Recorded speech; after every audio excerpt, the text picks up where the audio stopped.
नमस्कार. आज आपण बघणार आहे की ज्या स्त्रियांमध्ये पिरियड्स इरेग्युलर आहेत, दीड 2-2 महिना येत नाही किंवा पाळी व्यवस्थित अंगावर जात नाही, ब्लिडिंग कमी प्रमाणात होतो, तसंच ज्या टीनेजर्स आहेत, सुरुवातीला पिरियड्स इरेग्युलर असतात, स्कॅन्टी पिरियड्स असतात, पोटामध्ये भरपूर दुखतो किंवा ज्या स्त्रिया प्रीमेनोपॉझल कंडिशनमध्ये आहेत, म्हणजे पाळी जाण्यात आहे आणि पिरियड्स इरेग्युलर झाले आहेत, मूड स्विंग्स होतात अशा, किंवा मेनोपॉज नंतरची जी कंडिशन असते अशामध्ये एक घरगुती उपाय सांगते. यामध्ये आपल्याला करायचं काय आहे की पाळी आल्यानंतर सुरुवातीच्या 15 दिवसांमध्ये आपल्याला भोपळ्याच्या बिया म्हणजेच पंपकिन सीड्स 1 चम्मच आणि फ्लॅक्स सीड्स म्हणजे जवस 1 चमचा आपल्याला घ्यायचं आहे.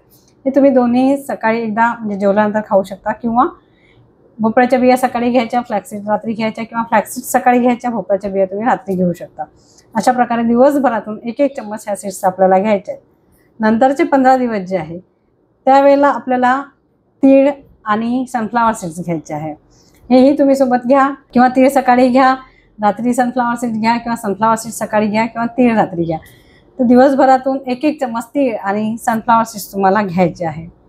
यामुळे होतं काय, ह्या पंपकिन सीड्स ह्या ज्या सीड्स आहे यामध्ये मोठ्या प्रमाणात काही फॅट्स असतात जे आपल्या हार्मोन्स रेग्युलेट करण्यास मदत करत असतात. दुसरं म्हणजे यामध्ये खूप मोठ्या प्रमाणात मिनरल्स असतात, तसंच व्हिटॅमिन्स यामध्ये भरपूर प्रमाणात असतात, आणि म्हणून या सीड्सला पॉवर हाऊस सुद्धा म्हटलं जातं. आणि ह्या सीड्स जेव्हा आपण आहारामध्ये कंटिन्यू 6 महिने जर घेतल्या तर आपल्या शरीरातले मिनरल्स आणि व्हिटॅमिन्सची कमतरता दूर होते, त्याचबरोबर हार्मोनल इम्बॅलन्स दूर होण्यास मदत होत असते, आणि त्यामुळेच आपले पिरियड्स रेग्युलर होण्यास मदत होत असते. तर ह्या सीड्स घेताना काळजी ही घ्यायची आहे की ह्या सीड्स पचायला फार जड असतात. तीळ झाले, पंपकिन सीड्स झाले, फ्लॅक्स सीड्स झाले, सनफ्लावर सीड्स झाले, आपण कच्चे खाऊ शकत नाही. पण भाजून खाल्ल्याने काय होतं की आपण जेव्हा रोस्ट करतो त्यावेळेलाही त्यातले न्यूट्रिएंट्स कमी होत असतात. त्यामुळे जर तुम्हाला त्या भाजून खायचे असतील तर खूप भाजायचे नाही आहेत, हलकेसे भाजून घ्यायचे आहे.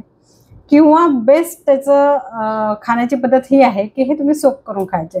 रात्री ह्या बिया भिजत घालायच्या आणि सकाळी जेवल्यानंतर ते तुम्ही खायचा. त्यामुळे त्यातले जे मिनरल्स, व्हिटॅमिन्स आहेत त्याचा पूर्ण फायदा आपल्याला होतो, आणि त्यामध्ये जे काही अँटी न्यूट्रिएंट्स आहेत ते निघून जातात. त्यामुळे या सीड्समध्ये असणाऱ्या सगळे पोषक घटक आपल्या शरीराला मिळतात, आणि फक्त आणि पिरियड्सच रेग्युलर होत नाही, तर यामध्ये चांगले फॅटी ॲसिड्स असतात जे आपल्या हार्टसाठी चांगले असतात, आपल्या लिव्हरसाठी पण चांगले असतात, आपल्या शरीरातले फॅट्स कमी करण्यासही मदत होत असते, बॅड कोलेस्ट्रॉल कमी करण्यासही मदत करत असतात.